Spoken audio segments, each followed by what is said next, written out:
بسم اللہ الرحمن الرحیم۔ ناظرین، آج ہم آپ کو شیطان کے مکر و فریب کا ایک عجیب و غریب واقعہ سنائیں گے، جس میں ایک نیک اور پاک باز شخص کو زنا جیسے گناہ کے لیے مجبور کیا، اور بس اتنا ہی نہیں، جب زنا سے بچہ پیدا ہوا تو اسے اور اس کی ماں کو زندہ درگور کر دیا۔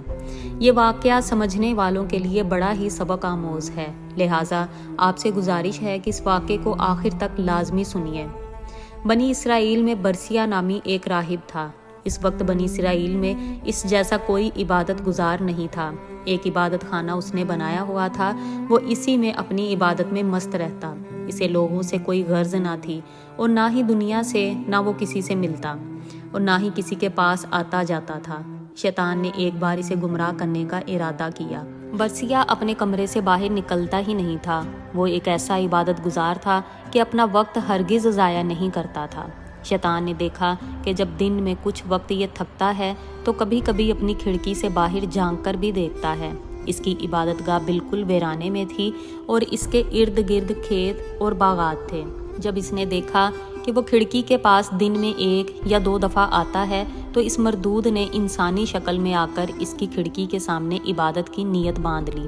عبادت کیا کرنی تھی، فقط شکل بنا کر کھڑا ہو گیا، اور اسے گمراہ کرنے کے لیے دلکش بہروپ بناتا رہا۔ چنانچہ جب اس عبادت گزار نے کھڑکی میں سے باہر جھانکا تو ایک آدمی کو قیام کی حالت میں دیکھا۔ وہ بڑا حیران ہوا۔ جب دن کے دوسرے حصے میں اس نے دوبارہ کھڑکی سے باہر دیکھا تو پھر اسے کھڑے پایا۔ کئی دن اسی طرح ہوتا رہا۔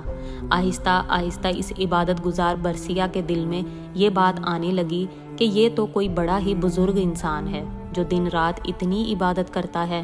وہ کئی مہینوں تک اسی طرح قیام کی حالت میں رہا، یہاں تک کہ برسیہ کے دل میں یہ بات آنے لگی کہ میں اس سے پوچھوں تو صحیح کہ یہ کون ہے۔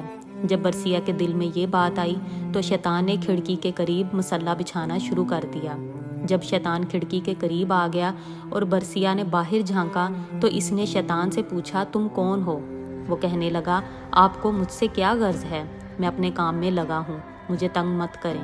وہ سوچنے لگا کہ عجیب بات ہے، یہ تو کسی کی بات سننا ہی گوارا نہیں کرتا۔ دوسرے دن برسیہ نے پھر پوچھا، اپنا تعارف تو کروائیے۔ وہ کہنے لگا، مجھے اپنا کام کرنے دو۔ اللہ کی شان کے ایک دن بارش ہونے لگی۔ وہ بارش میں بھی نماز کی شکل بنا کر کھڑا ہو گیا۔ برسیہ کے دل میں خیال آیا کہ جب یہ اتنا ہی عبادت گزار ہے کہ اس نے بارش کی پرواہ بھی نہیں کی، تو کیوں نہ میں ہی اچھے اخلاق کا مظاہرہ کروں اور اس سے کہوں کہ میاں اندر آ جاؤ۔ چنانچہ اس نے شیطان کو پیشکش کی کہ باہر بارش ہو رہی ہے، تم اندر آ جاؤ۔ وہ جواب میں کہنے لگا، ٹھیک ہے، مومن کو مومن کی دعوت قبول کر لینی چاہیے، لہٰذا میں آپ کی دعوت قبول کر لیتا ہوں۔ وہ تو چاہتا ہی یہی تھا۔ چنانچہ اس نے کمرے میں آ کر نماز کے لیے اجازت مانگی۔ وہ کئی مہینوں تک اس کے کمرے میں عبادت کی شکل بناتا رہا، اور دراصل عبادت نہیں کر رہا تھا، وہ فقط عبادت کی شکل بنا رہا تھا۔ لہٰذا دوسرا یہی سمجھ رہا تھا کہ وہ عبادت میں مصروف ہے۔ اسے اس بات سے کیا غرض تھی، وہ تو اپنے مقصد پر قائم تھا۔ جب کئی مہینے گزر گئے تو برسیہ نے اسے واقعے میں بڑا بزرگ سمجھنا شروع کر دیا، اور اس کے دل میں اس کی عقیدت پیدا ہونا شروع ہو گئی۔ اتنے عرصے کے بعد شیطان برسیہ سے کہنے لگا، میرا 1 سال پورا ہو گیا ہے، لہٰذا اب میں یہاں سے جانا چاہتا ہوں، میرا مقام کہیں اور ہے۔ روانہ ہوتے وقت ویسے ہی دل نرم ہو چکا ہوتا ہے، لہٰذا وہ برسیہ سے کہنے لگا، اچھا میں آپ کو جاتے جاتے ایک ایسا تحفہ دے کر جاتا ہوں جو مجھے اپنے بڑوں سے ملا تھا۔ وہ تحفہ یہ ہے کہ اگر تمہارے پاس کوئی بیمار آ جائے تو اس پر یہ پڑھ کر دم کر دینا، وہ ٹھیک ہو جائے گا۔ برسیہ نے کہا، مجھے اس کی ضرورت نہیں۔ وہ کہنے لگا، ہمیں یہ نعمت طویل مدت کی محنت کے بعد ملی ہے، میں وہ نعمت تمہیں تحفے میں دے رہا ہوں اور تم انکار کر رہے ہو، تم تو بڑے نالائق انسان ہو۔ یہ سن کر برسیہ کہنے لگا، اچھا جی، مجھے بھی پھر سکھا ہی دیں۔ چنانچہ شیطان نے اسے ایک دم کرنا سکھا دیا، اور یہ کہتے ہوئے رخصت ہو گیا، اچھا پھر کبھی ملیں گے۔ شیطان وہاں سے سیدھا بادشاہ کے گھر گیا۔ بادشاہ کے 3 بیٹے اور 1 بیٹی تھی۔ شیطان نے جا کر اس کی بیٹی پر اثر ڈالا اور وہ بیٹی مجنونہ سی بن گئی۔ وہ خوبصورت اور پڑھی لکھی لڑکی تھی، لیکن شیطان کے اثر سے اس پر دورے پڑنا شروع ہو گئے۔ بادشاہ نے اس کے علاج کے لیے حکیم اور کئی طبیب بلوائے۔ کئی دنوں تک وہ اس کا علاج کرتے رہے، لیکن کوئی فائدہ نہ ہوا۔